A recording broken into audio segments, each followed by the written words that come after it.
Today is September 11th, 2024. 23 years ago, the world saw America under attack like never before seen in the way that it happened. 4 hijacked planes were hijacked by Al-Qaeda hijackers, terrorists. 2 of them struck the Twin Towers of the World Trade Center. Both towers collapsed, including with the 7th tower of the World Trade Center complex. The 3rd plane hit the Pentagon, Washington, D.C., not that far from where I live, in Southwest Virginia. And the 4th plane, from what they say from the story, that a 4th plane was hijacked, and the passengers took over, and when that calamity happened, along with the terrorists, the plane crashed in southern Pennsylvania, I believe it was. A normal day in America was September 11th. Anything before the planes took off, it was just a normal day in America, even though, yes, there was crime or whatever. But then when those planes took off, the first hijacked plane that took off, America was never the same. God allowed it to be never the same after that. And what it got me thinking about that this morning is a message that I've specifically have talked about, and it's been more seen in my life more than ever. You're not promised tomorrow. And you know why you're not promised tomorrow? It is because, honestly, you need to be right with Jesus. Not to say that Jesus doesn't know when you're going to pass away. But, however, every day we all make a choice. And is that choice to physically live till the next day, or to make the wrong, poor decision to almost end your life physically?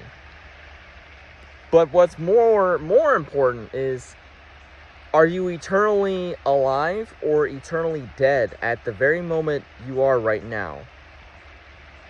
That is the major question that you need to ask yourself. Ask yourself that major question.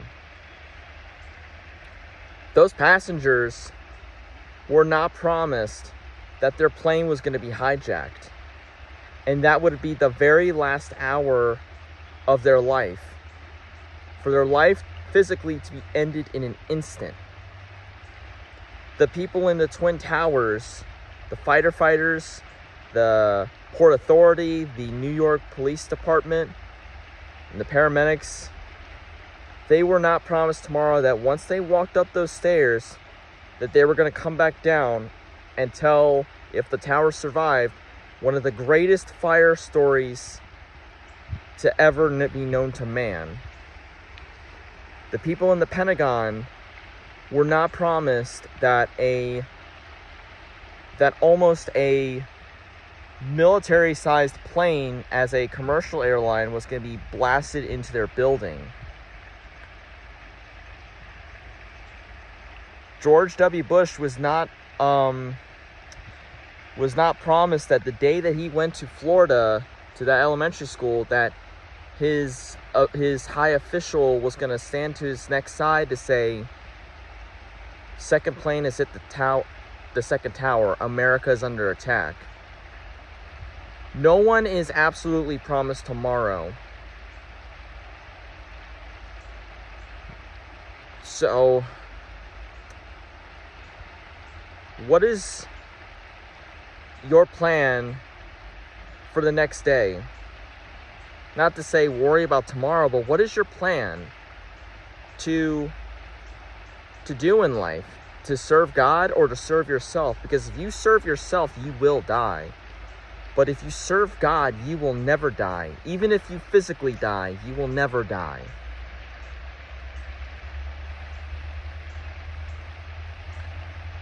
And I want to make this clear because some people are going to take a major offense to this, the way how I bring up 9/11 and say all this.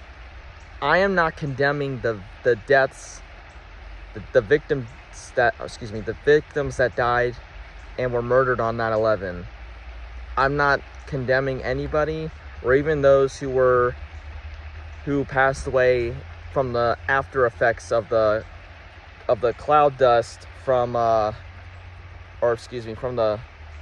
dust that happened, that many people died from cancer years later.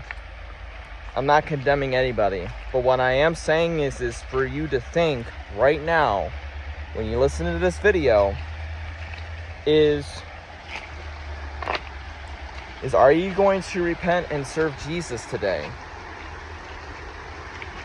Or are you going to live your life and find yourself in a situation that you are not going to be able to get out of alive physically, and you will find yourself immediately killed or murdered or dying on the table, and to be told, as soon as you see Jesus, depart from me, I never knew you? Who will you serve today? Even though you are not promised tomorrow, will you serve Jesus Christ, or will you serve Satan, even if he gives you everything you ever wanted to fulfill your gratification of your flesh? May Jesus bless you, and not immediate death, physically and eternally.